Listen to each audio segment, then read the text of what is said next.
Hello students, आज के इस वीडियो लेक्चर में आपका स्वागत है। आज मैं आपके लिए कक्षा 11 का पोइट्री सेक्शन लेकर के आया हूं।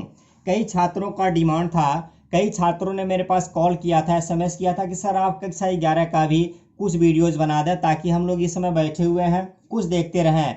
तो स्टूडेंट्स, मैं आपको यह बताना चाहता हूं कि हाई स्कूल से और जो इंटर का होता है सिलेबस दोनों में बिल्कुल अलग होता है। वहाँ पर आपका 70 मार्क्स का होता है, यहाँ पे 100 मार्क का होता है। और यहाँ पर आपको पढ़ना है प्रोज, पोइट्री, शॉर्ट स्टोरी और आपको पढ़ना है द लाइट ऑफ एशिया।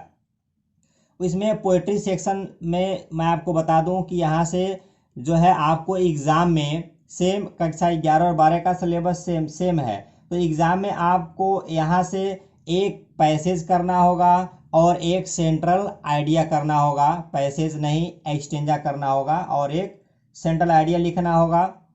तो आइए मैं आपको बताता हूँ कि आज का जो सबसे पहला चैप्टर आपका है मर्सी। मर्सी मीन्स होता है दया। यह कक्षा 11 का पोइट्री का सबसे पहला चैप्टर है। इसको लिखने वाले हैं विलियम शेक्सपियर। इनका जन्म 1564 में हुआ था और इनका डेथ 1616 में हुआ था। विलियम शेक्सपियर का इंग्लिश में एक बहुत ऊंचा स्थान है और विलियम शेक्सपियर ने अपने पूरे ज़िंदगी में कुल 37 नाटक लिखे हैं, प्लेज लिखा है इन्होंने। और 154 इन्होंने सॉनेट्स लिखा हुआ है और 154 सॉनेट्स में से मर्सी भी एक हमारी सॉनेट है। सॉनेट उसे कहते हैं जिस पोएम में 14 लाइन होता है, उसे सॉनेट कहते हैं। और सॉनेट है 14 लाइन्स ओनली। इस पोएम में भी 14 लाइन है तो इसे हम सॉनेट कहेंगे स्टूडेंट्स। तो विलियम शेक्सपियर के थोड़ा सा लाइफ के बारे में मैं बता दूं कि विलियम शेक्सपियर के पिता यह चाहते थे कि यह बिजनेस में आए, बट यह बिजनेस में जाने से इनकार कर दिए और इन्होंने एन से विवाह किया था जो इनसे उम्र में 8 वर्ष की बड़ी थी। 8 साल की इनसे उम्र में इनकी पत्नी बड़ी थी। और हालांकि बाद में इनका वैवाहिक जीवन सुखमय नहीं रहा, तमाम तरह की दिक्कतें आई। तो आइए मैं ज़्यादा कुछ न बताते हुए आपको पोएम मर्सी के बारे में बताता हूँ। मर्सी का मतलब होता है दया। स्टूडेंट्स, यह जो पोएम है, यह जो इन्होंने एक जो है 37 नाटक लिखा है, प्लेज लिखा है, उसी प्लेज में से एक आपको पढ़ना है कक्षा 12 में, जिसका नाम है the merchant of Venice. The merchant of Venice को भी इन्होंने लिखा है। द मर्चेंट ऑफ वेनिस में कुछ लाइनें हैं जो 14 लाइन है, उन लाइनों को भी शेक्सपियर ने लिखा है, तो उन्हीं लाइनों को यहाँ पर डिस्कस करना है। बट पोइट्री पढ़ाने से पहले मैं आपको थोड़ा सा इसका समरी बता दूं कि यह जो पोएम है, इस पोएम में एंटोनियो और बेसोनियो जो द मर्चेंट ऑफ वेनिस के यह कैरेक्टर्स हैं। एंटोनियो और बेसोनियो सगे मित्र थे। एंटोनियो अपने मित्र बेसोनियो की मदद करने के लिए शैलॉक, जो एक यहूदी था, जीव था, से 3000 ड्यूकेट्स उधार लेता है। जो बेसोनियो होता है वह बेलमोंट की एक सुंदर राजकुमारी पोर्सिया से विवाह करना चाहता है। वह उसे प्रेम करता है। यह वेनिस में रहता है, पोर्सिया बेलमोंट में रहती है। यह बेलमोंट में जा कर के उससे विवाह करना चाहता है, बट इसके पास पैसे नहीं होते हैं, तो यह अपने मित्र एंटोनियो से पैसा मांगता है। एंटोनियो अपने मित्र बेसोनियो की मदद करने के लिए शैलॉक से पैसा उधार लेता है, लेकिन शैलॉक एक कंडीशन के साथ पैसा उधार देता है कि अगर आप 3 महीने में मेरा यह पैसा नहीं चुकता करेंगे, मेरा पैसा वापस नहीं करेंगे, तो मैं आपके बॉडी से जहाँ से भी चाहूँगा 1 पाउंड मांस अर्थात फ्लेश काट करके मैं निकाल लूँगा। अगर आपको यह शर्त मंजूर है तो आप पैसा ले सकते हैं।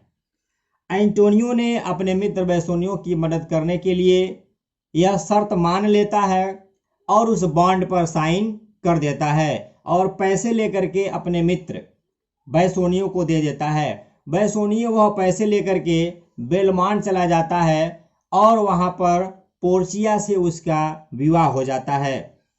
विवाह होने के बाद वह वहाँ रहता है तो कोई मैसेंजर जा करके बताता है कि जो एंटोनियो आपका मदद किया था शैलाक से रुपए लेकर के, एंटोनियो वह पैसा शैलाक को चुकता नहीं कर पाया है और शैलाक ने बॉन्ड को, जिस बॉन्ड पे सिग्नेचर किया था, उसको कोर्ट में पेश कर दिया है और वह चाहता है कि मैं इसके शरीर से 1 पाउंड मांस ले लूं। जब यह बात पोर्सिया सुनती है तो वह भौचक्का रह जाती है।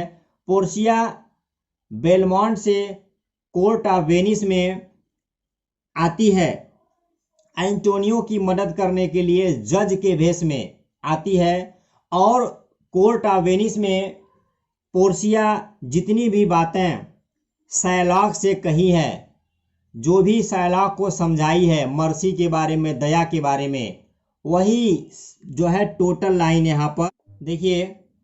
The quality of mercy is not strain, it dropped as the gentle rain from heaven upon the place beneath. इस पोएम में कुल 14 लाइन्स हैं। यह सोनेट है, मैं आपको पहले बता दिया हूं।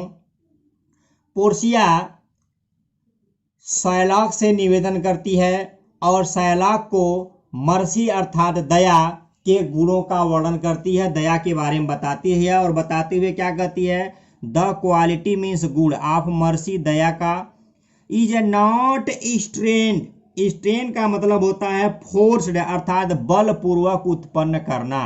पोर्सिया शैलाक से कहती है कि दया के गुण को दबाव से उत्पन्न नहीं किया जा सकता है, दया के गुण को हम फोर्सेबली उत्पन्न नहीं कर सकते हैं। इस दुनिया में दया और प्रेम ऐसी 2 चीजें हैं जो हम किसी इंसान के दिल में, दूसरे इंसान के दिल में जबरदस्ती नहीं बना सकते। अगर आप चाहें कि सामने वाला मुझसे प्रेम करे, आप फोर्सेबली अगर यह करना चाहते हैं तो आप नहीं कर सकते हैं।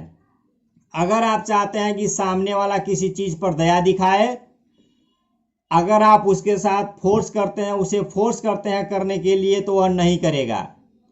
यह नेचुरल होती है, जो मर्सी होती है वह नेचुरल होती है।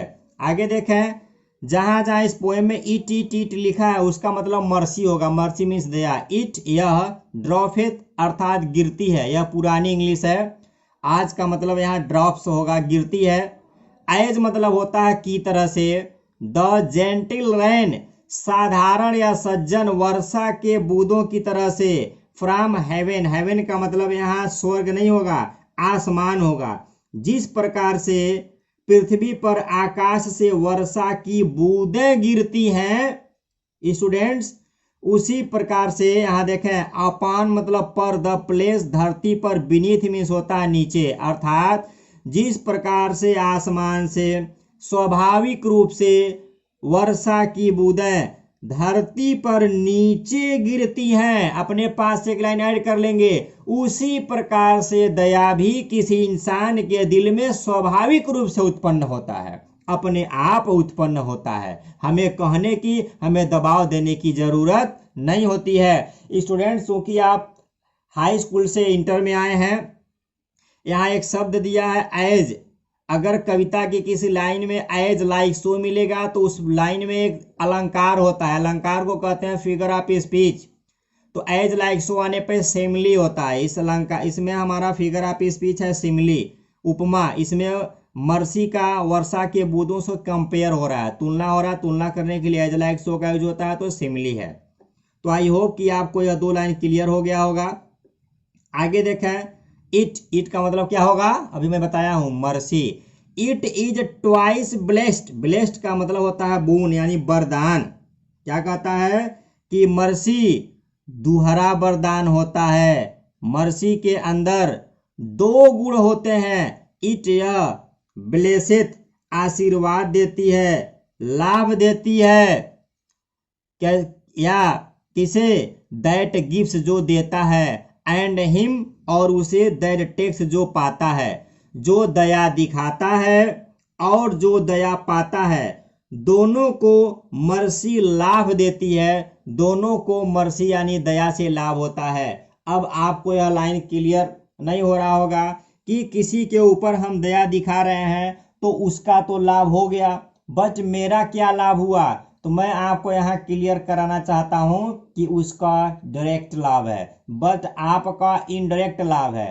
अप्रत्यक्ष आपका लाभ हुआ, आपका अप्रत्यक्ष लाभ है, यह आपके पूर्ण में काउंटिंग हो गया, यह जो लाभ आपका हो रहा है। आगे देखें क्या कहता है, कहता है it's mightiest in the mightiest. यहाँ माइटिएस्ट का मतलब होगा सर्वशक्तिशाली और दूसरे का मतलब होगा सर्वशक्तिशाली व्यक्ति, अर्थात दया सर्वशक्तिशाली व्यक्तियों का सर्वशक्तिशाली गुण है। Mercy is the most powerful quality of a most powerful man. Students आगे देखें, आगे दया को पुनः राजा के राजमुकुट से कंपेयर करता है, और कंपेयर करते हुए क्या कहता है, कभी कहता है इट बिकम्स का मतलब शोभायमान देना, यह शोभायमान होती है। द थ्रोन्ड मोनार्च का मतलब होगा राजा, किंग, बेटर अधिक, दैन की तुलना में, हिज उसके, क्राउन मतलब होगा राजमुकुट से।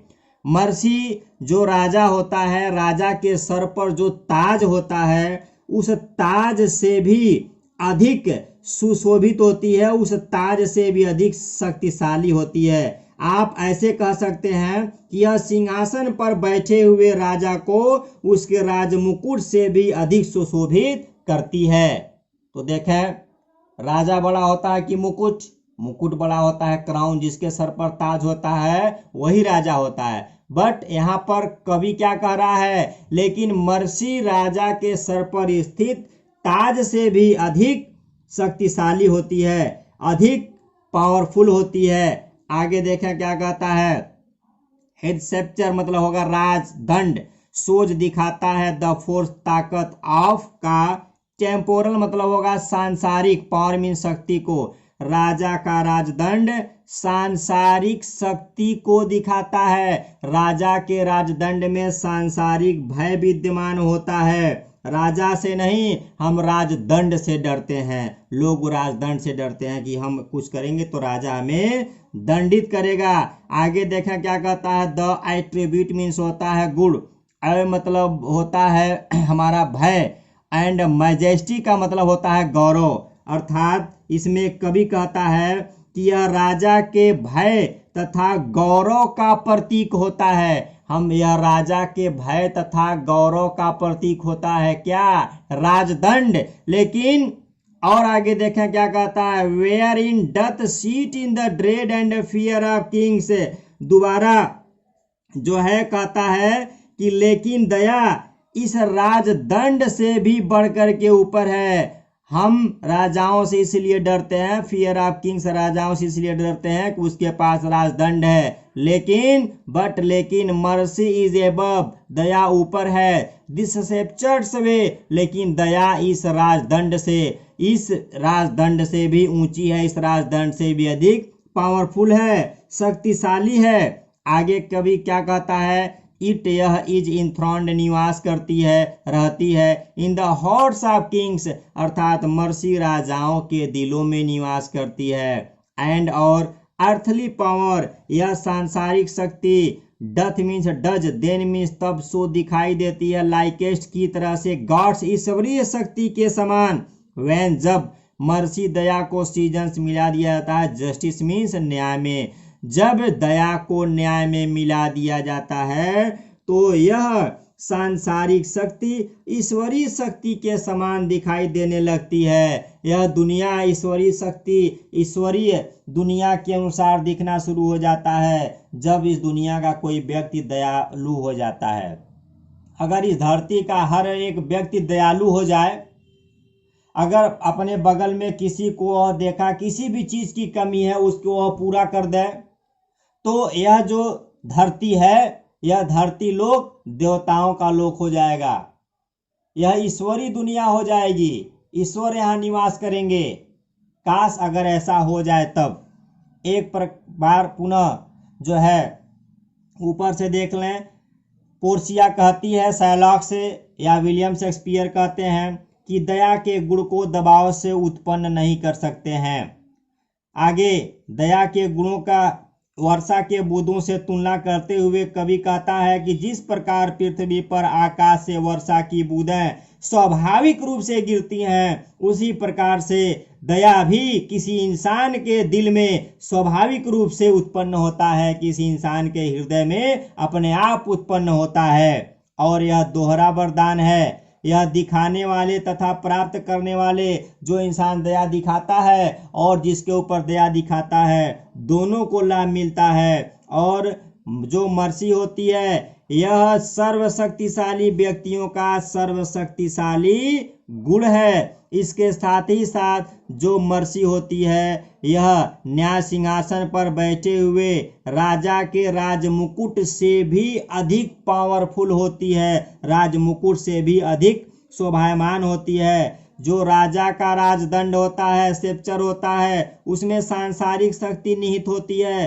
राजा का राजदंड सांसारिक शक्ति को दिखाता है और यह राजा के भय तथा वैभव का प्रतीक होता है। और इसीलिए the dread and fear of Kings, हम राजा से डरते हैं। हम राजा से नहीं डरते हैं, उसके राजदंड से डरते हैं।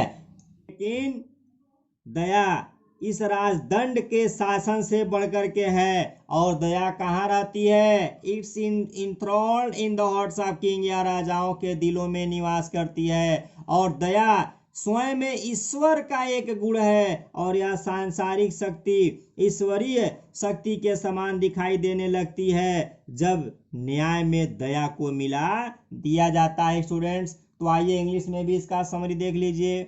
This poem is a sonnet and it's written by or composed by William Shakespeare, and the poem is a strong appeal for mercy. The poet points out that mercy is the important quality. It can't be forced, it is natural. It's like gentle rain on the earth below. It's also double blessing. It blesses both the giver and the receiver. It suits the king better than his crown. The crown of the king shows worldly power. Mercy shows moral and spiritual power. It is a quality of God, and earthly power becomes godlike when mercy is mixed with justice. तो students, ये आज का poem रहा। आप मेरे video के साथ बने रहें। आप मेरे चैनल को सब्सक्राइब कर लें ताकि जब भी मैं वीडियो अपलोड करूं तो सबसे पहले नोटिफिकेशन आपके पास पहुंचे। मैं आपसे एक बात कहना चाहता हूं कि आप चाहते हैं कि आपको कोचिंग न ज्वाइन करना पड़े, कि आप चाहते हैं कि इस बीच में जो आपके पास समय है, इस समय में आपका सिलेबस पूरी तरह से कंप्लीट हो जाए। अगर आप चाहते हैं कि आपके साथ यह हो, आप जब अगली कक्षा में जाएं तो आप एक नए छात्र, एक नए चेहरे के रूप में क्लास में उपस्थित हो, तो मैं आपसे कहना चाहता हूं कि आप मेरे चैनल को सब्सक्राइब कर लीजिए। ये मेरा वादा है कि आप मेरे चैनल से वीडियो देखिए, मैं आपके एक एक टॉपिक को क्लियर करा दूंगा। अगर आपको कहीं नहीं समझ में आता है तो आप कमेंट बॉक्स में लिखिए, मेरे पर्सनल नंबर पर आप जो है अपनी समस्या को लिख करके भेजिए। अगर आपको नहीं समझ में आएगा तो मैं पर्सनली आपके लिए, मैं आपको कह रहा हूँ, मेरा वीडियो देख रहे हैं, आपके लिए मैं वीडियो अपलोड करूंगा, लेकिन आपको मैं समझा करके रहूंगा, आपको मैं एक एक चीज क्लियर करा करके रहूंगा। तो स्टूडेंट्स, आज के लिए बस इतना ही। मिलते हैं अगले वीडियो में, तब तक के लिए अलविदा।